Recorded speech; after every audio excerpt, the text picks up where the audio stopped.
Do you support what Hamas launched on Saturday morning? Well, this is not the right question, Louis. Really, the right question. It's an important question. No, it is not an important question because whether you support their action or not is an important question. No. It is not an important question. Hamas is a group, is a militant group.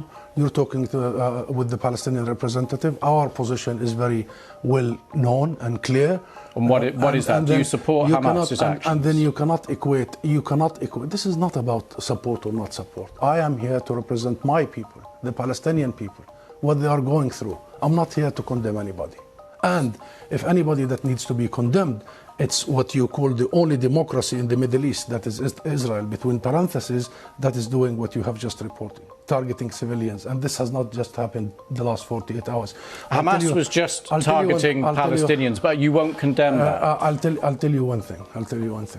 Hamas is not the Palestinian government, okay?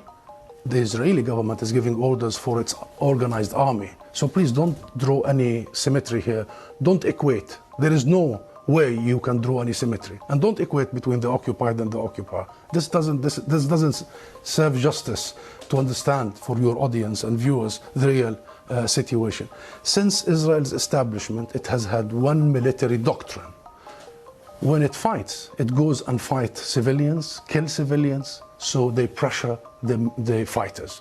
Since 1948, and go back to the record, and this has been repeated in Gaza and will continue to be repeated. So the conversation is not a blame game. I am not in the business of blaming the victim here. The real conversation is how do we stop this vicious, deadly cycle?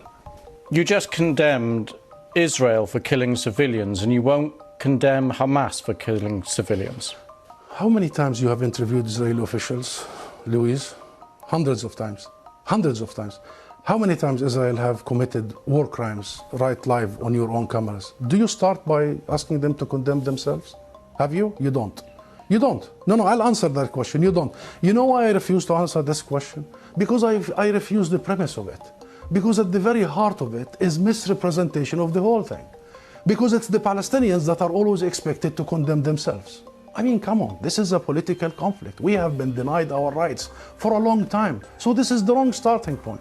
The right starting point is to focus on the root causes, is to try and get out of this extreme dark tunnel, as opposed to this business by BBC and the mainstream media for 75 years. You bring us here whenever there are Israelis who are killed. Did you bring me here when many Palestinians in the West Bank, more than 200 over the last few months? Do you invite me when there is such Israeli provocations in Jerusalem and elsewhere? What Israelis have seen, which we started by saying tragic, the last 48 hours, the Palestinians see every day for the last 50 years. You know the situation in Gaza, you've just described it. This is the biggest open-air prison. Those people, 2 million, have been taken hostage by Israel for the last 16 years. So I'm saying this just to say, Louise, perhaps this is about time we abandon this rhetoric, very dangerous, this framework, and we start giving people the real ugly truth sometimes. What is the solution in your eyes? International law, that's it. The equal application of international resolutions and law and legitimacy, as you did in Ukraine. Would you bring the Ukrainian ambassador here and start asking him to condemn some of his fighters?